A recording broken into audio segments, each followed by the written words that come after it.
اہل سنت والجماعت کا مطلب کیا ہے؟ لفظ اہل سنت یہ نبوت کی طرف، نبوت کی فرامین کی طرف اشارہ ہے۔ والجماعت سے مراد ہی الجماعت الصحابہ، جماعت صحابہ کی طرف اشارہ ہے کہ نبی پاک صلی اللہ علیہ وسلم کے فرمان کو، نبی پاک کے احکام کو، نبی پاک کے طریقوں کو صحابہ کرام رضی اللہ عنہ اجمعین نے کیا سمجھا، اور صحابہ کرام نے رسول اللہ صلی اللہ علیہ وآلہ وسلم سے کیا لیا، اور انہوں نے اس روایت پہ کیسے عمل کیا۔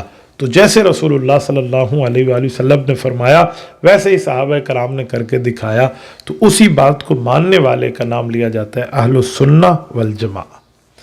اور یہ اہل السنہ والجماعہ یہ لقب امت کو امت کے نبی نے دیا ہے۔ قرآن کریم میں ہے هو سماکم المسلمین، اللہ نے آپ کا نام مسلمان رکھا، اور حدیث پاک میں ہے کہ رسول اللہ نے نام اہل السنت والجماعت رکھا۔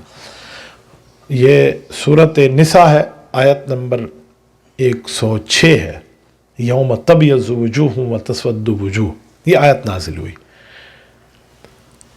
اللہ جل شانہ کے نبی سے صحابہ کرام نے پوچھا کہ یا رسول اللہ، رب فرماتے ہیں قیامت کے دن بعض لوگوں کے چہرے کالے ہوں گے اور بعض کے سفید ہوں گے، تو کالے چہرے سے کون مراد ہے؟ تو حضور نے فرمایا اہل البدع والضلالہ، جو دین میں گمراہی پھیلائیں گے، ان کے چہرے قیامت پہ کالے ہو جائیں گے، اللہ محفوظ فرمائے۔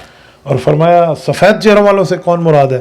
تو فرمایا اہل السنت والجماعہ، وہ لوگ ہیں جو دین نبی سے لیں گے، تشریع نبی کے صحابات سے لیں گے، تشریع نبی کے صحابہ اہل بیت سے لیں گے۔ تو یہ لقب ہمیں ہمارے نبی پاک صلی اللہ علیہ وسلم نے عطا فرمایا ہے۔